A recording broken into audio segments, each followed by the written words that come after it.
La production laitière entre-t-elle dans les critères de l'agroécologie ?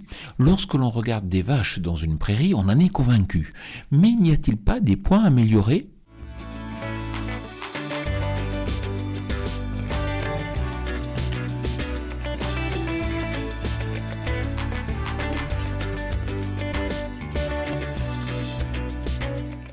Cette semaine, je vous amène à la rencontre de Johan Barbe, producteur de lait dans les Vosges. Johan, pourriez-vous tout d'abord nous présenter votre exploitation ? Effectivement, j'ai une exploitation de polyculture élevage à dominance laitière sur le département des Vosges. Donc, on produit un peu plus d'1 200 000 litres de lait, donc avec moi et mes parents. Et on a une centaine de taurions à côté, 35 mères allaitantes et 130 hectares de céréales. Peut-on dire que produire du lait est compatible avec les principes de l'agroécologie et le respect de la biodiversité ? La biodiversité, je pense que nous, l'élevage laitier, on est pleinement dedans. Aujourd'hui, l'élevage garantit le maintien des prairies permanentes. Et les prairies permanentes, on sait tous l'apport en biodiversité que ça apporte. Ça apporte vraiment un maintien des sols nus. Il n'y a pas de sol nul les hivers. Donc ça, c'est hyper important. Et il faut rappeler aussi que derrière le pâturage, on entretient nos paysages, on entretient notre biodiversité globale, c'est-à-dire qu'on maintient les haies sur toutes les prairies, quels qu'ils soient aujourd'hui, on les entretient.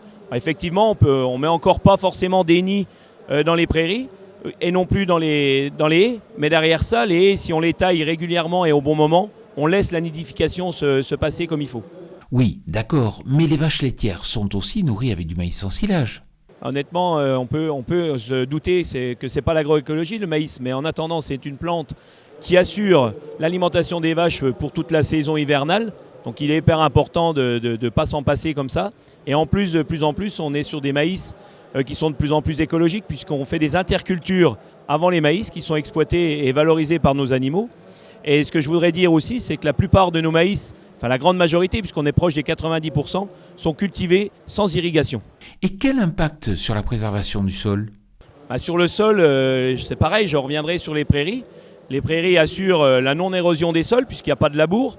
Derrière, il y a un captage du carbone qui est fait par les prairies qui est exceptionnel et continu.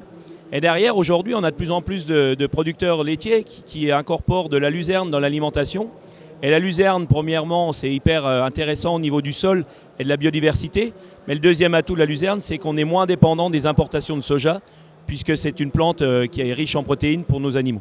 Merci Johan. Quant à moi, je vous retrouve la semaine prochaine sur TV Agri pour un nouveau regard porté sur l'agroécologie. Bonne semaine à toutes et à tous.